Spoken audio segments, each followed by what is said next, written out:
আসসালামু আলাইকুম রহমতুল্লাহ। প্রিয় শিক্ষার্থী, আমি তোমাদের সাহেব স্যার। আজকে আমরা কথা বলবো রসায়নের অন্য একটি টপিকস নিয়ে, ইন্টারমিডিয়েটের দ্বিতীয় পত্রের রসায়নের হাইড্রোকার্বনের একটি অংশ। তোমরা নিশ্চয় জানো যে হাইড্রোকার্বনের যে ক্লাসিফিকেশন ছিল, শ্রেণীবিভাগ ছিল অ্যালিফেটিক এবং অ্যারোমেটিক। সেখানে আমরা অ্যালিফেটিকেরও কিছু সংযোজন বিয়োজন দেখেছিলাম, প্রতিস্থাপন বিক্রিয়া দেখেছি, ঠিক অ্যারোমেটিকেরও প্রতিস্থাপন বিক্রিয়া ঘটে থাকে। তোমরা যখন অ্যারোমেটিক যৌগের অ্যারোমেটিসিটি ব্যাখ্যা করতে যাও বা বৈশিষ্ট্য ব্যাখ্যা করতে যাও, সেখানে ছিল যে অ্যারোমেটিক যৌগগুলো প্রতিস্থাপন বিক্রিয়া দেয়। তো তারই প্রেক্ষিতে আজকে আমরা কথা বলবো ফ্রিডেল ক্যাফট অ্যালকাইলেশন এবং ফ্রিডেল ক্যাফট অ্যাসাইলেশন বিক্রিয়াটা আসলে কি। তো তার আগে একটু বলে রাখি তোমাদেরকে, তোমরা নিশ্চয়ই জানো যে বেনজিনে কিন্তু 4n+2 সংখ্যক পাই ইলেকট্রন সঞ্চালনশীল অবস্থায় থাকে।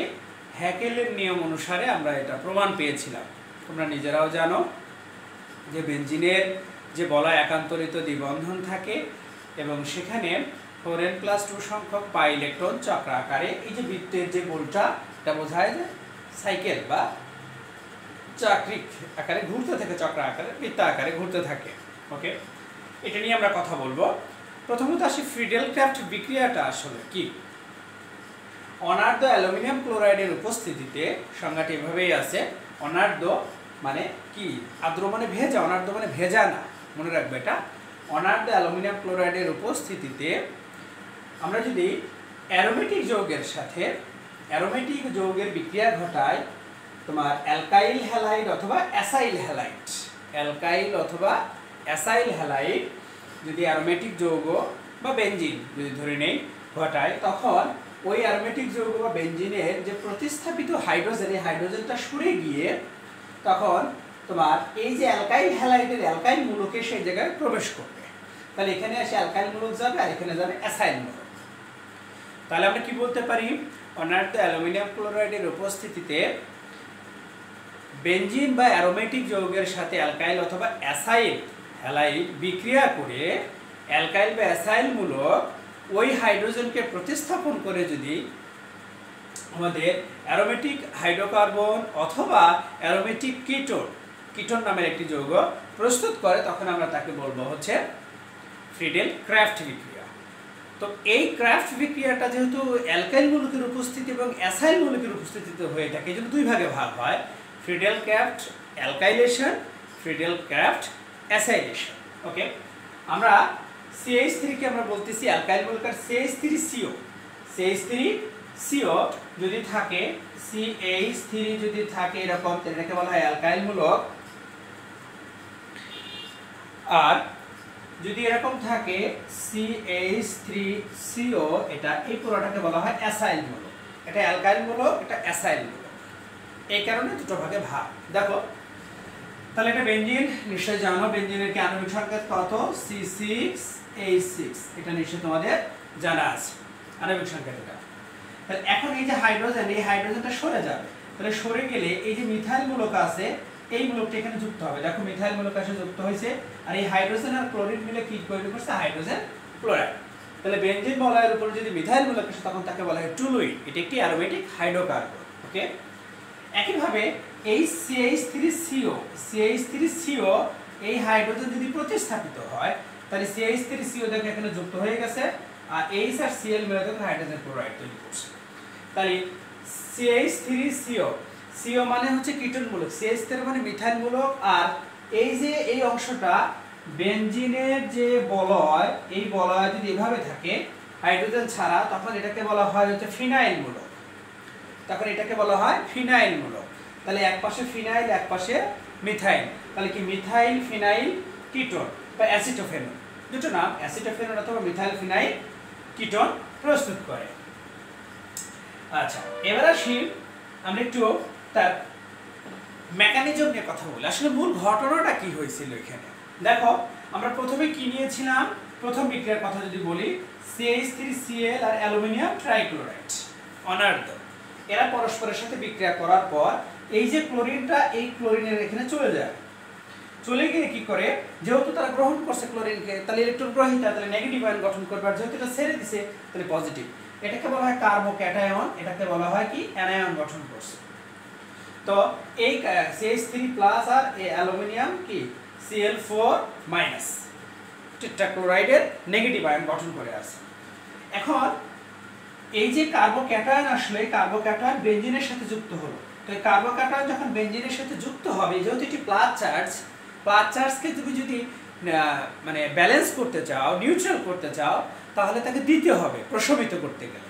তখন দেখো বেনজিন চক্র থেকে ইলেকট্রন যখন নিয়ে নিল, তখন দেখো বেনজিন চক্র এখানে গোল, কিন্তু এখানে দেখো বেনজিন চক্রটা ভেঙে গেছে। এই বেনজিন চক্রটা অস্থিতিশীল, অস্থায়ী হয়ে এইরকম একটা গঠন তৈরি করলো। সেখানে হাইড্রোজেনও আছে, CH3ও প্রবেশ করলো। আর CH3-র এই প্লাস চার্জটাকে ভ্যানিশ করলো কি, বেনজিন বলয়ের যে সঞ্চারণশীল পাই ইলেকট্রন ছিল, সেই ইলেকট্রনটার সাথে এখানে বিনিময় ঘটছে, ঘটে একটা অস্থায়ী যৌগ তৈরি করছে। কিন্তু পরবর্তীতে এই অস্থায়ী যৌগ যখন এই নেগেটিভ আয়নের সাথে আসবে, তখন কি করবে, এই হাইড্রোজেনটা তখন বের হয়ে যাবে।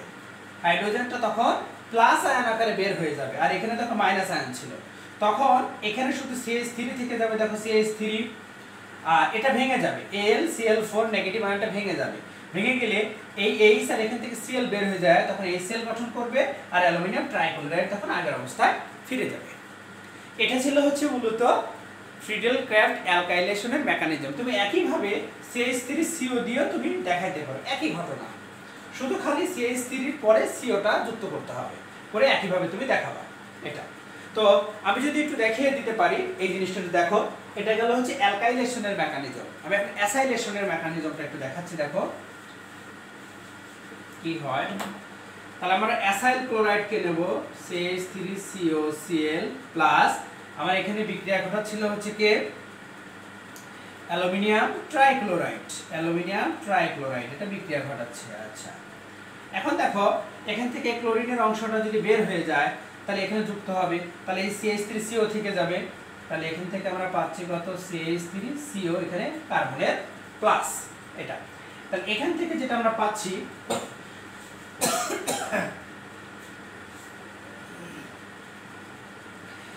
এখান থেকে পাবো হচ্ছে অ্যালুমিনিয়াম কি টেট্রাক্লোরাইডের এই নেগেটিভ আয়ন এটা। এখন এই কার্বোক্যাটায়ন বেনজিন বলয়ের সাথে যুক্ত হবে।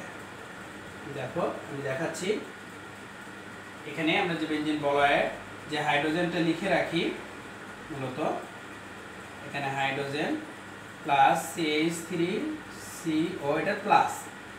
তাহলে এখান থেকে এইটা, এই অংশটা এখানে যখন যুক্ত হবে, তাহলে প্লাসকে ভ্যানিশ করতে হবে, নিউট্রাল করতে হবে, তখন এই বেনজিন বলয়টা ভেঙে যাবে সঞ্চালনশীল পাই ইলেকট্রনের সাথে যুক্ত হয়ে। তাহলে যেটা যুক্ত হলো, তাহলে প্যাটার্নটা কি দাঁড়াচ্ছে, এটা পরিপূর্ণ ভেঙে গেল, প্লাস করে এই পাশে তখন এটা আসলো, আর এই পাশে তখন যাবে হচ্ছে CH3CO, এভাবে থাকলো। এই অংশের সাথে আবার নেগেটিভ যুক্ত করবে এবার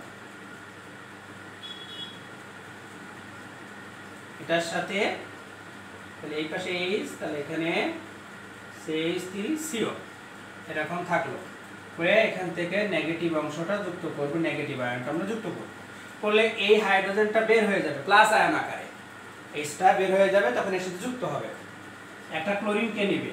তাহলে এখান থেকে আমার থাকলো কি, করলে ফিরে আসবে, আবার থাকলো CH3CO, সরি ভালো করে লিখি আমরা সোজা করে, এখান থেকে CO CH3 plus HCl plus aluminium trichloride. এই যে দেখো এই বিক্রিয়াটা এখানে আমি লিখেছি, এটা হচ্ছে মেকানিজম বলা হয় বা ক্রিয়া কৌশল বলা হয়। তো প্রিয় শিক্ষার্থী, বিভিন্ন পরীক্ষায় খুবই গুরুত্বের সাথে এগুলো ধরা হয় বোর্ড প্রশ্নগুলোতে। ফ্রিডেল-ক্রাফট অ্যালকাইলেশন কি, অ্যাসাইলেশন কি। বেনজিন বলয়ের সাথে অ্যালকাইল মূলকের বিক্রিয়াকে আমরা অ্যালকাইলেশন বলি, আর অ্যাসাইল মূলকের বিক্রিয়াকে বা অ্যাসাইল হ্যালাইডের বিক্রিয়াকে আমরা অ্যাসাইলেশন বলে থাকি। আর তাদের যে মেকানিজমটা প্রায় দুটোর ক্ষেত্রে একই রকম। এবং এখানে সবচেয়ে বড় ভূমিকা রাখে হচ্ছে বেনজিন বলয়ের যে ইলেকট্রোফিলিক যে বিক্রিয়াগুলো ঘটে থাকে মূলত, অর্থাৎ যে সঞ্চালনশীল পাই ইলেকট্রনের যে বড় ভূমিকা এখানে থাকে, যে কারণেই এই বিক্রিয়াগুলো ঘটানো সম্ভব হয়ে থাকে। তো আশা করি প্রিয় শিক্ষার্থী বুঝতে পেরেছো, এবং এই বিক্রিয়াগুলো যদি একটু বেশি বেশি করে বুঝে বুঝে পড়ো, যে কে প্রতিস্থাপিত হচ্ছে, কাকে নিয়ে প্রতিস্থাপিত হচ্ছে, মূল উৎপাদটা কে হচ্ছে, আমার বিশ্বাস এগুলো তেমন কোনো কঠিন বিষয় না। তো আজ এ পর্যন্তই, ভালো থাকো, পরবর্তীতে নতুন একটি বিষয় নিয়ে আবার কথা হবে।